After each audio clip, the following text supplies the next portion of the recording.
Audio प्रकरणले नैतिक सङ्कटमा राष्ट्रिय स्वतन्त्र पार्टी सुशासनको एजेन्डा बोकेको दलमाथि कालो धब्बा। अडियो प्रकरणमा रवि लामिछाने बोले, मेरो नजिकका मान्छे को रहेछन् घिसारेर सडकमा ल्याउँछु। रवि लामिछानेले भने, सत्य तथ्य सार्वजनिक गरेर कारबाही गर्न सकिन भने मलाई गढीमाईमा बलि दिनुहोला। केपी शर्मा ओलीलाई जस्तो अनुकूल अवस्था प्रधानमन्त्री पुष्पकमल दाहाल प्रचण्डलाई नभएको गगन कुमार थापाको भनाई। बार्गेनीमा मुछिएका ढाका कुमारले भने, षड्यन्त्र भयो, त्यो मेरो आवाज नै होइन। काठमाडौँको सिंहदरबार र बागदरबारमा आमान्य सामान्य, अब के होला त सम्पूर्ण जानकारी। शीतल निवास र सिंहदरबारको फोहोर उठेन, केन्द्रीय सरकार मौन, बालेन्द्र शाह पुरै एक्सनमा। राष्ट्रिय स्वतन्त्र पार्टीका सांसद श्रेष्ठको अडियोमाथि अख्तियार दुरुपयोग अनुसन्धानले छानबिन गर्ने। पुराना पार्टी म्याद गुज्रिसकेका औषधि भएको अध्यक्ष सीके राउतको दाबी। बागमतीमा तेस्रो पटक मन्त्री परिषद विस्तार, काङ्ग्रेसबाट 2 मन्त्री थपिए। विश्वासको मत दिएको 9 दिनमै कर्णालीबाट बाहिरियो नेकपा एमाले।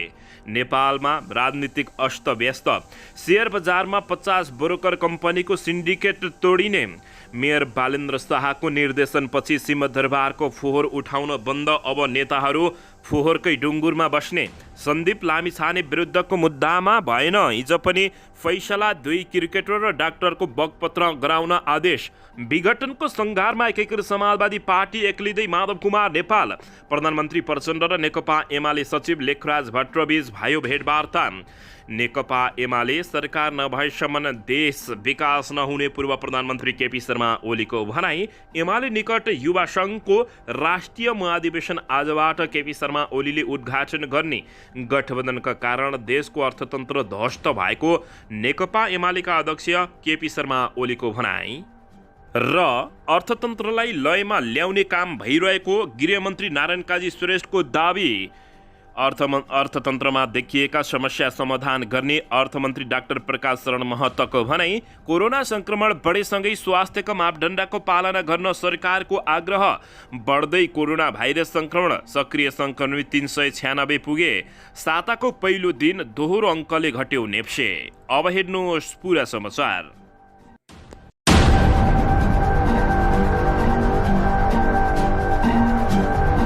दर्शक महानुभावहरू नमस्कार। नेपाली न्युज टिभीको न्युज बुलेटिन खबरमा यहाँहरूलाई हार्दिक स्वागत छ।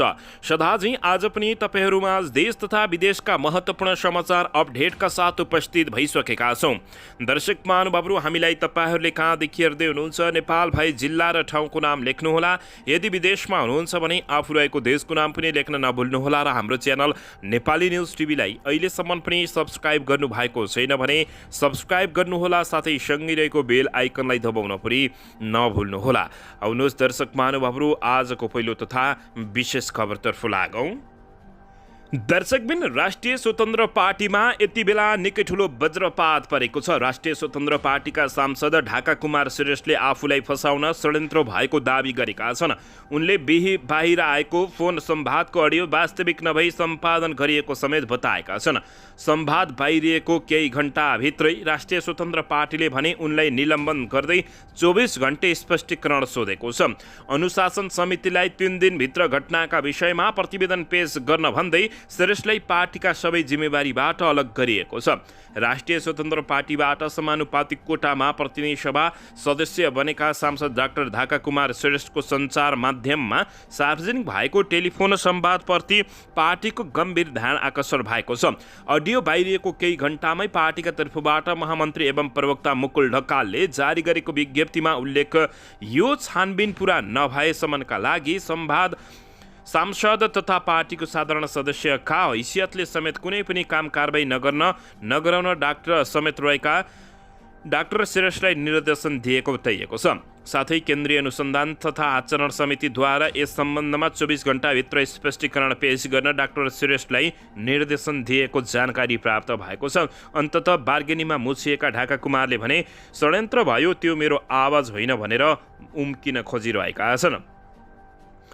दर्शकबिन, यसैबीच अडियो प्रकरणमा रवि लामिछानेले पहिलोपटक मुख खोलेका छन्। उनले भने, मेरो नजिकका मान्छे को रहेछन् घिसारेर सडकमा ल्याउँछु भन्दै यस्तो अभिव्यक्ति दिएका छन्। दर्शकबिन, राष्ट्रिय स्वतन्त्र पार्टीका सभापति रवि लामिछानेले मन्त्री बन्नका लागि पार्टी सभापतिका मान्छेलाई 2 करोड बुझाउनु पर्ने भन्दै राष्ट्रसभा सांसद ढाकाकुमार श्रेष्ठले व्यापारी दुर्गा प्रसाईसँग मागेको अडियोका विषयमा रवि लामिछानेले मुख खोलेका हुन्। पैसा माग्ने सांसदलाई 72 घण्टाभित्र कारबाही गर्ने उनले चेतावनी दिएका छन्। आइतबार चुनावी कार्यक्रमका सिलसिलामा 12 पुगेका रवि लामिछानेले आफ्नो नजिकका भनिएका व्यक्तिलाई समेत घिसारेर सडकमा ल्याउने बताएका छन्। भ्रष्टाचारको विषयमा हाम्रो भनाइ र गराइ एउटै छ। त्यो अडियो सार्वजनिक हुने बित्तिकै मैले पार्टी पङ्क्तिमा निर्देशन दिएको छु, छानबिन गरेर 72 घण्टाभित्र गर्नुहोस् भनेर रवि लामिछानेले भनेका छन्। हाम्रो पार्टीमा प्रश्न उठेपछि निराकरण हुन्छ। मैले निर्देशन दिएको पनि 2 घण्टा भइसक्यो। अब 70 घण्टामा सत्य तथ्य छानबिन गरेर कारबाही गर्न नसके मलाई यही गढीमाईमा मलाई बलि दिनुहोला, राष्ट्रिय स्वतन्त्र पार्टीका सभापति रवि लामिछानेले बताएका छन्। राष्ट्रिय स्वतन्त्र पार्टीका सांसद ढाकाकुमार श्रेष्ठले स्वास्थ्य मन्त्री बन्नका लागि रवि लामिछानेको कोर टिम सदस्यलाई पैसा बुझाउन भन्दै दुर्गा प्रसाईसँग 2 करोड रुपियाँ मागेको आइतबार सार्वजनिक भिडियोले यतिबेला नेपालको बजार तातिरहेको छ। दर्शकबिन यसैबीच आउनुहोस् अर्को समाचारतर्फ लागौँ। सिंहदरबार र बागदरबार आमने सामने भएका छन्। आइतबार सिंहदरबार भित्रबाट फोहोर व्यवस्थापन नभएपछि यतिबेला बालेन शाह निकै कडा एक्सनमा उत्रिएका छन्। नेता तथा मन्त्रीहरूलाई फोहोरको डङ्गुरमै डम्पिङ गर्नुपर्ने भन्दै बालेन शाह एक्सनमा उत्रिएपछि निकै खैलाबैला मचिएको छ। मन्त्रालयका विभिन्न निकाय सहित क्यान्टिन, बगैँचा र सडकहरूबाट सङ्कलन भएको फोहोर त्यत्तिकै थुप्रिएको हो। फोहोर नउठ्नुको कारण हो सिंहदरबारको फोहोर नउठाउन काठमाडौँ महानगरपालिकाका मेयर बालेन शाहले दिएको निर्देशन भने निजी स्तरको कम्पनी परिवर्तन सेवा प्रणालीले शहरी विकास मन्त्रालयसँग गरेको सम्झौताका आधारमा सिंहदरबार परिसरको फोहोर व्यवस्थापन गर्दै आएको थियो। तर मेयर बालेन शाहले कम्पनीका सञ्चालक मित्र घिमिरेलाई सिंहदरबारको फोहोर उठाए बन्चरी डाँडामा फोहोर फाल्न नदिने भन्दै रोक्न निर्देशन दिएका छन्। सञ्चालक घिमिरेका अनुसार शहरी विकास मन्त्रालयले फोहोर उठाउन भनेको छ, तर बागदरबारबाट मेयर बालेन्द्र शाहले फोहोर फाल्न नदिने भनेकाले अप्ठ्यारो परेको छ। उहाँहरूबीच सहमति भएपछि फोहोर उठाउँछौ, घिमिरेले भने। यो घटनाले केन्द्रीय र सङ्घीय राजधानी काठमाडौँ स्थानीय सरकारबीच चलिरहेको द्वन्द्व सतहमा आएको छ। 30 वैशाखमा भएको स्थानीय चुनावमा बालेन शाहले स्वतन्त्र उम्मेद्वारका रूपमा मेयर निर्वाचित भएका थिए। 1 वर्षलाई हेर्ने हो भने केन्द्र सरकार र काठमाडौँ महानगरपालिका बीच जति सहकार्य भएको छ त्योभन्दा बढी मनमुटाव भएको देखिएको छ। दर्शक महानुभावहरू, अन्ततः नेताहरूलाई फोहोरको डङ्गुरमै लिएर फाल्नुपर्ने बताएका मेयर बालेन्द्र शाहले प्रधानमन्त्री क्वार्टर लगायतका विभिन्न स्थानहरूबाट काठमाडौँबाट अब फोहोर नउठाउने भन्दै निकै आक्रोशपूर्ण दर्शक महानुभावहरू भाषण गर्दै आएपछि यतिबेला काठमाडौँमा बालेन शाहलाई दर्शक बेन सपोर्ट गर्ने अत्यन्तै धेरै नेपालीहरू भएका छन्। भिआइपी सडक नबढाउन निजी क्षेत्रलाई काठमाडौँ महानगरपालिकाले दबाब दिएको छ। मेयरका पूर्वाधार सल्लाहकार फोहोर उठाउँदैन भनेका छन्। गृह मन्त्रालय राजनीतिक माग हो, समाधान गर्नुपर्ने बताइएको छ। दर्शकबिन, काठमाडौँ महानगरपालिकाले फोहोर मैला व्यवस्थापन गर्ने संस्थालाई भिभिआइपी सडक सफा नगर्न र 3 निकायको मूल सडकमै फोहोर थुपार्न दबाब दिएपछि यतिबेला निकै ठुलो द्वन्द्व चर्किएको छ। काठमाडौँ महानगरपालिकाको मेयर बालेन्द्र शाहका सचिवालय र नगर प्रहरीका अधिकारीले सरकारसँग बदला लिन र काठमाडौँ महानगरपालिकाको माग पूरा गराउन सो दबाब दिएको सरकारवालाको भनाइरहेको छ। सरकारले त्रिभुवन विमानस्थल नारायणहिटी दरबार हुँदै बालुवाटारसम्मको सडकलाई भिआइपी नामाङ्करण गरेको छ। काठमाडौँ महानगरपालिकाको वातावरण विभागले फोहोर व्यवस्थापन र सडक बढाउन नसकेपछि निजी क्षेत्रलाई जिम्मेवारी दिँदै आएको सिंहदरबारको दक्षिणी गेट, शीतल निवास र बालुवाटारको सडकमै फोहोर थुपार्ने मेयरले दबाब दिएपछि अब नेताहरू फोहोरमा बस्न। दर्शकबिन, यसैबीच आउनुहोस् अर्को समाचारतर्फ लागौँ। राष्ट्रिय स्वतन्त्र पार्टीका सांसद डाक्टर ढाकाकुमार श्रेष्ठले मेडिकल व्यवसायी दुर्गा प्रसाईसँग पैसा मागेको विषय अख्तियार दुरुपयोग अनुसन्धान आयोगले छानबिन गर्ने भएको छ। श्रेष्ठले पार्टी सभापति रवि लामिछानेको टिमलाई दिनुपर्ने भन्दै व्यवसायी दुर्गा प्रसाईसँग 2 करोड रुपियाँ मागेको अडियो सार्वजनिक भएको थियो। त्यो अडियोसहित सञ्चार माध्यमहरूमा प्रकाशित समाचार हाम्रो नोटिसमा लिएका छौँ। उक्त समाचार उजुरीको रूपमा दर्ता भइसकेको छ। अख्तियार उच्च स्रोतले भन्यो सम्भवतः भोलि सोमबार नै आज नै सम्बन्धित महाशाखाका कुनै अनुसन्धान अधिकृतलाई अनुसन्धानको जिम्मेवारी तोकिने बताइएको छ। सामान्यतया अख्तियारले गैरकानुनी लेनदेन, घुस लगायतका उजुरीमा प्रहरी महाशाखा अन्तर्गत जिम्मेवारी तोक्ने गरेको छ। सांसदहरू सार्वजनिक रूपमा पदमा बसेका व्यक्ति हुन्। सार्वजनिक पदमा बसेकाले पैसा मागेमा त्यसलाई घुसका रूपमा लिइन्छ र यसमा भ्रष्टाचारको आरोप आकर्षित हुन्छ भनिएको छ। आफू कहाँ आइपुगेका उजुरीहरू केलाउन अख्तियारले सचिवको संयोजकत्वमा सबै महाशाखाका प्रमुखमा रहेको जुरी छनौट समिति स्क्रिनिङ टिम गठन गरेको हुन्छ। हप्ताको 3 दिन त्यो समितिको बैठक बस्छ। अख्तियार उच्च स्रोतका अनुसार त्यो बैठकबाट निर्णय भएमा यो मुद्दाको पनि अनुसन्धान अगाडि बढ्ने बताइएको छ। राष्ट्रिय स्वतन्त्रमाथि अन्ततः दर्शक महानुभावहरू अख्तियार दुरुपयोग अनुसन्धानले छानबिन गर्ने जानकारी प्राप्त भएको छ। दर्शकबिन यसैबीच आउनुहोस् अर्को समाचारतर्फ लागौँ। जनमत पार्टीका अध्यक्ष सिके राउतले पुराना पार्टीहरू म्याद गुज्रिएको औषधि दबाई भएको टिप्पणी गरेका छन्। उनले त्यस्ता औषधि सेवन गर्दा साइड इफेक्ट हुने भएकाले नयाँ पार्टीलाई एक पटक परीक्षण गर्न मतदाताहरूले अनुरोध गरेका छन्। 12 निर्वाचन क्षेत्र नम्बर 2 को चुनावी प्रचार कार्यक्रमलाई आइतबार सम्बोधन गर्दै सिके राउतले शिक्षा, स्वास्थ्य, रोजगारी र किसान आन्दोलनका लागि जनमत पार्टीलाई एक पटक परीक्षण गर्न मतदाताहरूलाई आग्रह गरेका छन्। सबै पुराना दलहरू म्याद गुज्रिएका दबाई भइसकेको, म्याद सकिएको दबाई भएर उल्टो असर गर्छ। 10 वर्ष, 20 वर्ष, 50 वर्ष पुराना पार्टीले अब काम गर्दैनन्, अध्यक्ष सिके राउतले भनेका छन्। पुराना पार्टीहरूलाई चुनाव जिताएर पठाउनुहुन्छ भने सडक बन्दैन, बालबालिकालाई शिक्षा मिल्दैन, रोजगारी मिल्दैन, वृद्ध भत्ता पाउनुहुन्न किनकि तिनीहरूको म्याद गुज्रिसकेको छ, डाक्टर सिके राउतले बताएका छन्। राउतले मतदातालाई हातमा औषधिको ट्याब्लेट नै देखाएर पुराना पार्टीहरूलाई डेट एक्सपायर औषधिको संज्ञा दिएका छन्। उनले जसपा नेपालका उम्मेद्वार उपेन्द्र यादवप्रति लक्षित गर्दै बाहिरबाट उम्मेद्वार आएर 12-2 क्षेत्र नम्बरमा षड्यन्त्र गरिरहेको आरोप लगाएका छन्। वैशाख 10 गते हुने उपनिर्वाचनपछि 12-2 क्षेत्र नम्बरका किसानहरूका लागि किसान कार्ड र बाली बिमाको व्यवस्थापन गर्न सरकारलाई दबाब दिने समेत उनले बताएका छन्। दर्शकबिन यसैबीच आउनुहोस् अर्को समाचारतर्फ लागौँ। विश्वासको मत दिएको 9 दिनमै कर्णाली सरकारबाट नेकपा एमाले बाहिरिएको जानकारी प्राप्त भएको छ।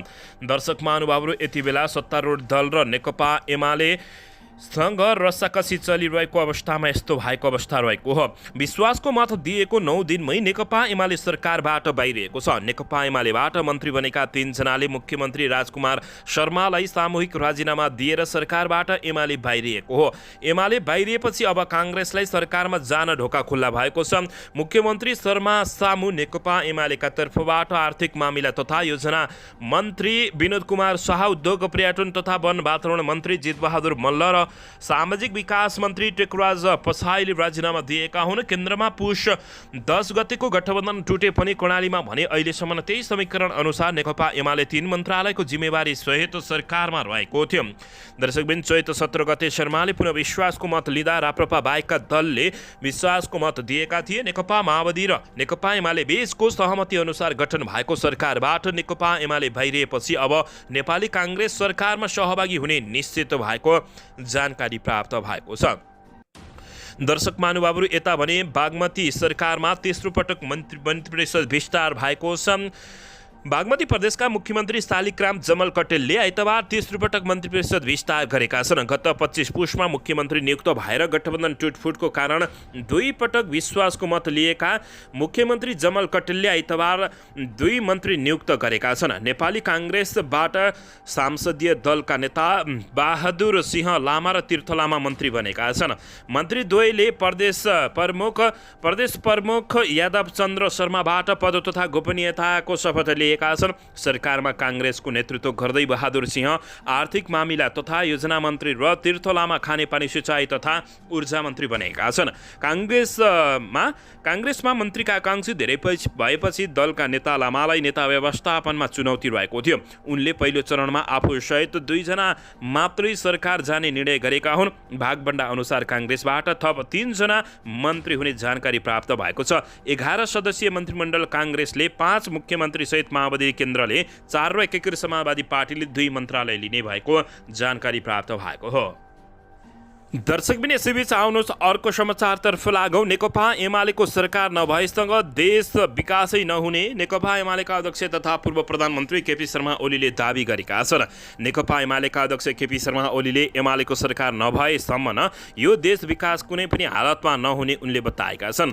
आइतबार धादिङको रुबी भ्याली गाउँपालिकामा मिसन ग्रासरुट अभियान अन्तर्गत आयोजना कार्यक्रममा बोल्दै अध्यक्ष केपी शर्मा ओलीले एमालेले मात्रै देश विकास गर्न सक्ने दाबी गरेका हुन्। तसर्थ नेकपा एमालेको सरकार नबनिकरण यो देश बन्दैन, यो देशमा विकास हुनै सक्दैन अध्यक्ष ओलीको भनाइरहेको छ। उनले एमालेको सरकार बाह्य तत्त्वहरूको जोडजाड गरेर नभई जनताले नै बनाउने बताएका छन्। उनले एमालेको सरकार बनाउन अरू सबै एकतिर भए पनि एमाले वडापालिका हुँदै सबै एमालेको बहुमत हुनुपर्ने उनले बताएका छन्। उनले मजबुत राष्ट्रिय भनेका छन्। मजबुत राष्ट्र शक्ति राष्ट्र बनाउन नै नेकपा एमालेले मिसन ग्रासरुट अभियान थालेको भन्दै सचेत जनताको सङ्गठित शक्ति नेकपा एमालेको जनताको घर आँगनमा पुगिरहेको समेत दाबी गरेका छन्। दर्शक महानुभावहरू, यसैबीच नेकपा एमालेका अध्यक्ष तथा पूर्व प्रधानमन्त्री केपी शर्मा ओलीले गठबन्धनका कारण देशको अर्थतन्त्र ध्वस्त भएको बताएका छन्। एमालेको नेतृत्वमा सरकार रहँदासम्म आर्थिक विकास उल्लेख्य रूपमा भएको अवस्थामा गठबन्धनको नेतृत्वमा सरकार बनेपछि देशको अर्थतन्त्र सङ्कटग्रस्त बनेको केपी शर्मा ओलीले दाबी गरेका छन्। देशको अर्थतन्त्र धान्न नसक्ने अवस्थामा पुगिसकेको बताउँदै अध्यक्ष ओलीले रुबी भ्याली जस्तो पर्यटकीय क्षेत्रहरूको विकास र प्रवर्धन ध्यान दिन सके आर्थिक अवस्थामा सुधार आउने बताएका छन्। नेकपा एमालेको मिसन ग्रासरुट कार्यक्रम अन्तर्गत धादिङमा उनले यस्तो बताएका छन्। दर्शकबिन यसैबीच यता अर्थमन्त्री डाक्टर प्रकाश शरण महतले अर्थतन्त्रमा देखिएका समस्या समाधानमा सरकार केन्द्रित हुने बताएका छन्। आर्थिक मिडिया सञ्चालक सङ्घ इमान सङ्घमा हिज अर्थ मन्त्रालयमा भएको भेटमा उनले अर्थतन्त्रमा देखिएको सबै खाली समस्या समाधान गरी अर्थतन्त्रलाई लयमा ल्याउन सरकार लागिरहेको बताएका छन्। अर्थतन्त्रमा देखिएका समस्या तत्काल समाधान गरी सकारात्मक सन्देश दिने गरी सरकार लागिरहेको छ। मेरो ध्यान अर्थतन्त्र सुधारमा केन्द्रित रहेको छ उनले बताएका छन्। उनले भने अर्थतन्त्रमा लगानी, बैङ्कहरूको ब्याज दर, पुँजी बजार र निजी क्षेत्रमा समेत समस्या समाधान गरी तत्काल अर्थतन्त्र सुधार गर्न आवश्यक रहेको उल्लेख गरेका छन्। मुलुकको अर्थतन्त्रमा बाहिर आन्तरिक समस्याले गर्दा राजस्व सङ्कलन कम भएको उनको दाबी रहेको छ। अर्थमन्त्री डाक्टर महतले मुलुकको राजस्व सङ्कलन भन्सारमा निर्भर भएको भन्दै यो वर्ष आयात प्रतिबन्ध लगायतका कारण पुरा हुन नसकेको बताएका छन्। उनले साधारण खर्चमा समस्या देखिए पनि विदेशी मुद्रा सञ्चितको लगायत अन्य क्षेत्रमा सूचक सकारात्मक रहेकाले निराशा भइहाल्ने अवस्था नरहेको बताएका हुन्। अर्थ मन्त्रालय र राष्ट्र बैङ्कको सहकार्यमा सरकारको वित्तीय नीति र मौद्रिक नीति निश्चित लक्ष्यका साथ सकारात्मक दिशामा उन्मुख गराउने उनको भनाइरहेको हो। उनले सरकारको दायित्वभित्र रहेका तलब भत्ता, शिक्षा, स्वास्थ्यलाई चाहेर पनि कम गर्न नसक्ने बताएका छन्। अर्थमन्त्री डाक्टर महतले बजेटको प्रभावकारिता कार्यान्वयन गर्ने र उत्पादनशील क्षेत्रमा लगानीको सुनिश्चित हुनेतर्फ सरकारको ध्यान केन्द्रित हुने बताउँदै उनले उद्योग व्यवसायमा लगानी गरी आम्दानीको दायरामा वृद्धि, वैदेशिक तथा आन्तरिक लगानी प्रवर्धन हुनुपर्ने उल्लेख गरेका छन्। सरकारले राजस्वमा वृद्धि गर्न सके मात्रै सामाजिक सुरक्षामा खर्च गर्न सकिने उनको भनाइरहेको छ। यसैबीच अर्थतन्त्रलाई लयमा ल्याउने काम भइरहेको गृहमन्त्री नारायण काजी सुरेशले पनि बताएका छन्। दर्शकबिन यसैबीच आउनुहोस् अर्को समाचारतर्फ लागौँ। पछिल्लो समय नेपालमा कोरोना भाइरसको सङ्क्रमण बढ्न थालेको छ। पछिल्लो 24 घण्टामै 55 जनामा कोरोना भाइरस सङ्क्रमण पुष्टि भएको छ। स्वास्थ्य तथा जनसङ्ख्या मन्त्रालयका अनुसार यस अवधिमा 1216 जनाको कोरोना भाइरस सङ्क्रमणको नमुना लिएको थियो, जसमा 50 जनालाई आरटी-पीसीआर विधिबाट कोरोना पुष्टि भएको छ भने 5 जनामा एन्टिजोन विधिबाट पुष्टि भएको बताइएको छ। हाल सक्रिय सङ्क्रमितको सङ्ख्या 396 जना पुगेको छ। यस अवधिमा 27,976 जनाले खोप लगाएको जानकारी प्राप्त भएको छ। दर्शक महानुभावहरू, अन्ततः कोरोना सङ्क्रमण बढेसँगै स्वास्थ्यका मापदण्डको पूर्ण पालना गराउन तथा गर्न सरकारले निर्देशन तथा आग्रह गरेको जानकारी प्राप्त भएको छ। दर्शक महानुभावहरू, यसैबीच यता साताको पहिलो दिन दोहोरो अङ्कले नेप्से घटेपछि यति बेला लगानीकर्ताहरू चिन्तित भएका छन्। साताको पहिलो दिन नेप्से दोहोरो अङ्कले घटेको छ। आइतबार शेयर बजारमा 28.31 अङ्कको गिरावट आएको हो। बजार घटेसँगै नेप्से 1838.48 बिन्दुमा आएको छ। यो 1.52% को गिरावट रहेको छ। आइतबारको कारोबार रकम भने 1 अर्ब नघटेको छ भने 268 धितोपत्रको 29,239 वटा कारोबार 38,43,713 किता सेयर किनबेच भए हुँदा 1 अर्ब 55 करोड 94,48,411 रुपियाँको कारोबार भएको छ। आइतबार सबै सूचकहरू रात्यम्य देखिएका छन्। सबैभन्दा धेरै जलविद्युतका लगानीकर्ता 92.35%ले गुमाएको जानकारी प्राप्त भएको छ। दर्शकबिन, यसैबीच यता नेपाली काङ्ग्रेसका महामन्त्री गगन कुमार थापाले 2074 सालमा केपी शर्मा ओली प्रधानमन्त्री हुँदा जस्तो सहज अवस्था अहिले नभएको बताएका छन्। उनले अर्थतन्त्रमा समस्या रहेकाले प्रधानमन्त्री पुष्पकमल दाहाल प्रचण्डलाई काम गर्न सहज नभएको बताएका हुन्।